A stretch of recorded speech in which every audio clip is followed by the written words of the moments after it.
On September 15, 2008, the cameras watched bankers leave a Manhattan tower with cardboard boxes and blank stares. Most people remember it as a Wall Street meltdown, a drama of greed, bad mortgages, and bad math. But the real crime scene wasn't the trading floor. It was the ledger. We think the American housing dream died because homes got expensive. We think it died because wages stagnated, or because nobody wants to build anymore. That's the story they sell you. Neat, polite, and totally false. The dream didn't die from pricing. It died from balance sheets. In the years after that September morning, America didn't just rebuild a housing market. It rebuilt a machine that turns shelter into yield, a machine that converts neighborhoods into portfolios. The public saw recovery. The ledger saw a liquidation sale. If you want to know who killed the housing dream, don't look for a villain in a suit. Look for a line item. Look for the moment housing stopped being a home and became collateral. Look for the quiet shift from family planning to debt management. Because in modern America, the mortgage is not a product, it's a leash. Go back to the old myth, the one your parents tell you like a bedtime story. A modest house, a stable job, a yard, maybe a dog. The dream wasn't luxury. It was arithmetic. The house cost a few years of income. The payment didn't eat your future. It was achievable without sacrificing your spine. That dream ran on a simple engine. Build homes, sell homes, pay down debt, build equity, repeat. It was a ladder, and the rungs were close enough to grab. You didn't need genius. You needed time. Now, time doesn't help you. Time works against you. You save for a down payment, and the down payment sprints away. You earn a raise, and the monthly payment laughs. You do everything right, and still feel like you're bleeding. This is not a story about vibes. It's a story about insolvency, disguised as prosperity. It's about the slow-motion bankruptcy of affordability. It's about how the American dream became a financial thriller, where the weapon is compound interest. At the peak, the country still looks rich. The illusion is strong. Drive through the suburbs at dusk. Lawns trimmed like military haircuts. SUVs lined up like armored vehicles. Porch lights glowing warm like everything is fine. Look closer. The gold is fake. The parades are financed. The power is rented. This is what modern majesty looks like. Granite countertops paid for with 30 years of debt. A nation of homeowners who feel wealthy until their escrow payment jumps. The real empire isn't built from wood and drywall. It's built from contracts, from rate locks, from securitization, from the promise that tomorrow will be richer than today. A promise written in ink, then sold in bulk. America's housing peak wasn't a skyline. It was a spreadsheet. It was a balance sheet that looked healthy because the assets kept inflating, and inflation makes everyone feel like a genius. Until it doesn't. But beneath the surface, the foundation was rotting.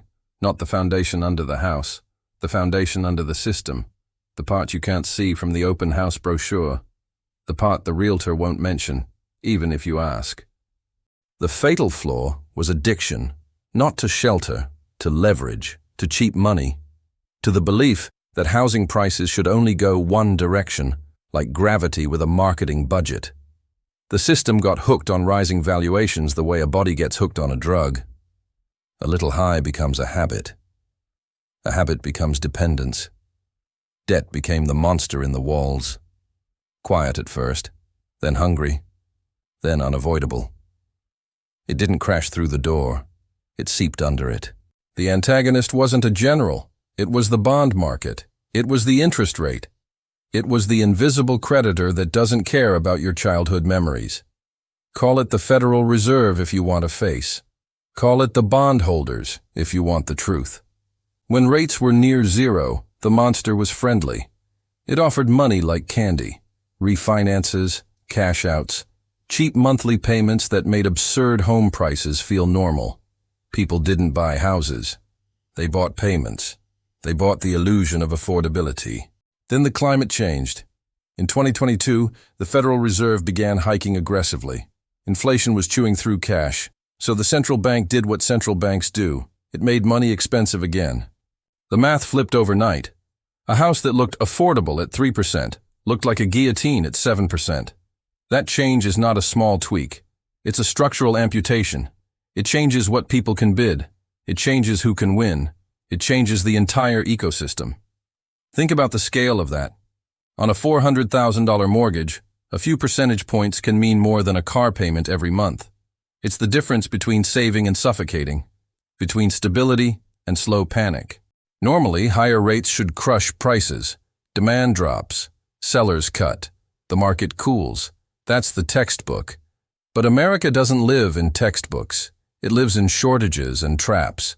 Because something else happened. The supply vanished. Not gradually, systemically. Not because people stopped needing homes. Because the people who had homes stopped moving. A new species of homeowner was born. Rate-locked owners.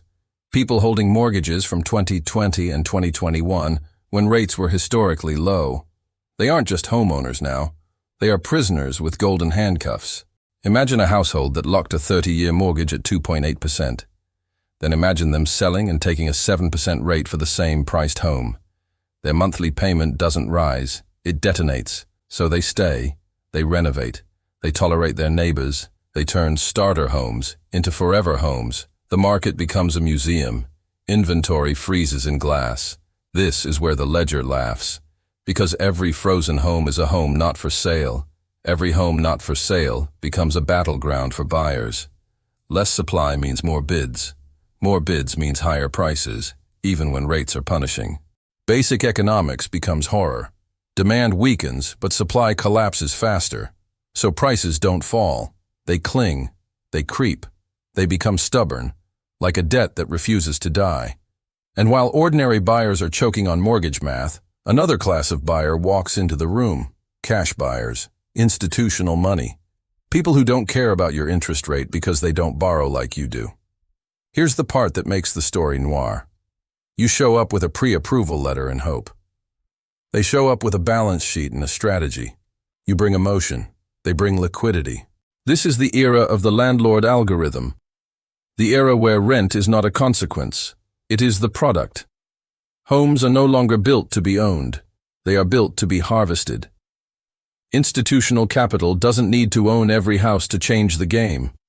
It only needs to concentrate, to target, to dominate the entry level. The houses normal families could actually buy. Think of it like a predator in a river. It doesn't need the whole river. It just needs the crossing point, the place where everyone has to swim. When funds buy a cluster of homes in a metro, they don't just collect rent. They set comps. They influence pricing. They normalize higher valuations. They turn neighborhoods into rental grids. And the most brutal part is timing. After 2008, housing was cheap. Foreclosures were everywhere. Fear was thick. Regular families were traumatized and cautious. Institutional players weren't. They bought in bulk. They bought when everyone else was bleeding. They turned distress into inventory. They turned bankruptcy into opportunity. That was the liquidation sale, hiding behind the word recovery. Let that sink in. The crisis that ruined millions became the entry point for portfolios that now rent those same streets back to the public. It was not just a cycle, it was a transfer. Then there's the demographic mirage. For years, younger buyers were told to wait. Wait for the silver wave. Baby boomers would age out, downsize, and flood the market with homes. Prices would finally correct. The dream would return. But the wave never arrived. It calcified. Boomers didn't sell en masse. Many owned outright. No mortgage. Low monthly costs. Why move, when moving means paying today's inflated prices for less space? There's also a tax ghost that haunts the decision. Hold the house long enough and heirs can inherit with a reset tax basis. Sell too early and capital gains can bite. It's not sentiment. It's the ledger again. So homes sit, not because of villainy, because of incentives. A paid-off house is a fortress. In a world of rising rent, it's rational to stay inside it. This locks up inventory even more. Tenure-length stretches. Houses stop circulating. The market becomes a stalemate, and stalemates are expensive for the people outside. Now look at new construction. The obvious fix is to build. Build more homes. Build smaller homes. Build the kind of starter houses that once formed the backbone of the middle class. But the starter home is becoming extinct, not as an idea, as a product that pencils out. That phrase, pencils out, is where the murder weapon sits. Building a home has fixed costs that don't shrink with square footage: land, permits, impact fees, utility hookups, compliance, time. Time is money, and delay is bleeding. If a builder puts a small home on a lot, the profit margin can be thin and fragile. One setback, one material spike, one labor shortage, and the project goes red. Insolvency doesn't need drama. It needs one bad month. So builders chase what's safer: bigger homes, higher-end finishes, higher margins. The same lot, the same permits, but a larger sale price. The math pushes them upward, even as families beg for smaller. That's how the market becomes a barbell. Luxury on one end, rentals and aging units on the other, and a missing middle that used to be the on-ramp to ownership. Then came the pandemic-era migration. Remote work cracked geography open for a moment. People fled expensive coasts and poured into smaller cities. The story sounded optimistic: freedom, space, a reset. What it really was wage arbitrage. High incomes parachuting into low-cost ecosystems. Buyers earning coastal salaries bidding against local teachers, nurses, firefighters. The locals didn't lose because they were irresponsible. They lost because they were outgunned. Prices in cheap places spiked. Then remote work began to tighten. Return-to-office mandates pulled some people back. But the prices didn't return to old normal. They just settled at a higher plateau. Now those towns live in an uncanny valley.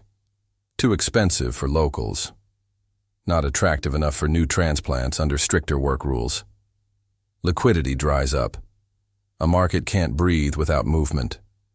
Even worse, when housing costs explode, the service backbone collapses. If workers can't live near work, schools lose teachers. Hospitals lose nurses. Restaurants shorten hours. Cities become shells with nice views. The crisis didn't stay in coastal metros. It metastasized. The cheap places became expensive, then stayed that way. The escape hatch welded shut. Now we arrive at the silent killer: insurance. The second mortgage nobody advertises in the listing. Homeownership is not just principal and interest. It's taxes, maintenance, repairs, and insurance, which is being repriced for a world with hotter oceans, bigger fires, and more violent storms. In some regions, insurers are pulling back. Premiums surge, policies get non-renewed, and most buyers never model that risk because it doesn't feel like a payment until it does. If you can't insure the home, you can't keep the mortgage. The bank doesn't care about your story. It cares about collateral protection.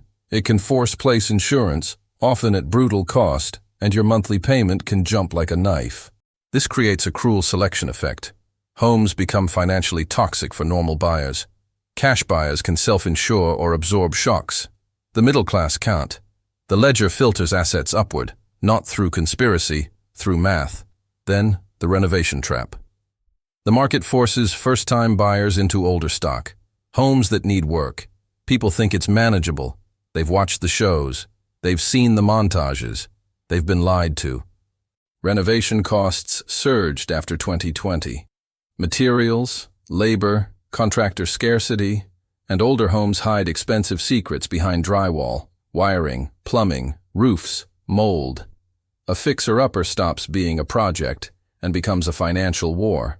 So buyers become house poor.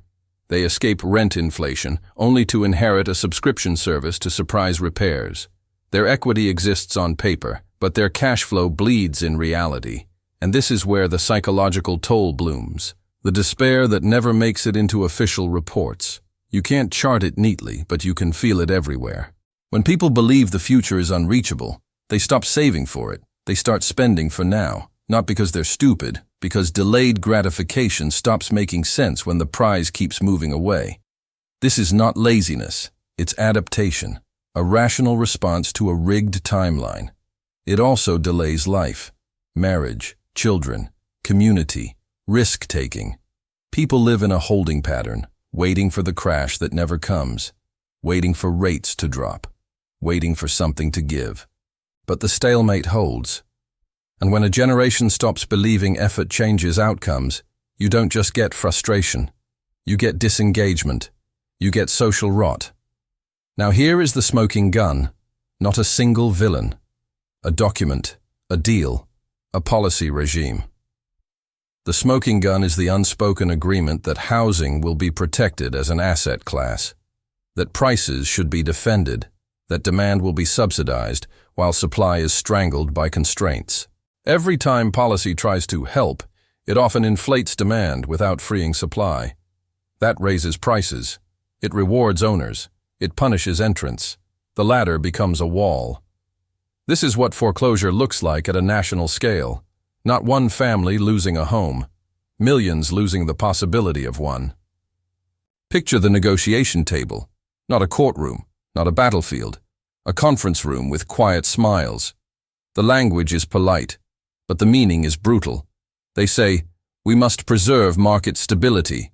They mean, we must protect valuations. They say, we must avoid a crash. They mean, we must avoid losses on balance sheets. Losses are unacceptable, so affordability is sacrificed instead. This is the liquidation sale in reverse. Instead of dumping assets cheap, the system props them up, even as buyers drown. The wealth effect is maintained. The dream is collateral damage. Then comes the climax. The default. Not always the dramatic kind with keys tossed onto a bank desk. The more modern kind. The soft default. The default is when households realize they cannot enter ownership without surrendering everything else. The default is when renting becomes permanent. The default is when mobility dies. And the social consequences follow. People cluster with parents longer. They delay families. They take fewer career risks because relocation is financially lethal. The economy becomes less dynamic, less daring, less alive. You want the darkest line in this story? Here it is. Sovereignty is solvency. A household without solvency has no freedom. A city without solvency has no resilience. A nation without solvency has no stability. The dream was never emotional. It was financial. When the monthly payment becomes a chokehold, your choices shrink. When insurance becomes unpredictable, your risk explodes. When supply is frozen and prices stay high, your bargaining power vanishes. That is not just a housing market problem, it's a social contract problem, and the aftermath will last longer than a news cycle. Housing wealth compounds, rent extracts, equity builds for owners, not renters. The gap widens over decades, not quarters. Children raised in owned homes inherit stability, school quality, and often the home itself. Children raised in permanent renting inherit volatility. They inherit moving boxes. They inherit stress. They inherit a thinner future. This is how a financial mechanism becomes a generational scar. So, is the American housing dream dead? The old version is. The version where work equals ownership by default. The version where a normal job buys a normal home without financial contortion. That version was dismantled, not by accident, by incentives, by policies, by the ledger's quiet logic. But there's a new truth under the rubble. If you feel like the math is impossible, it's because the math is designed to exclude you. You're not broken. The system is. Once you see that, you stop blaming yourself. You start thinking strategically. You look for workarounds, shared ownership, duplexes, ADUs, career jumps, geographic flexibility where it exists. You redefine what stability looks like. None of that is romantic. It's survival. And survival is the first step toward building anything real. Now, if you want to stay ahead of the next chapter, the one they won't teach you in school, subscribe to this channel. Because history isn't decided by speeches. It's decided by cash, debt, and the people who control the ledger.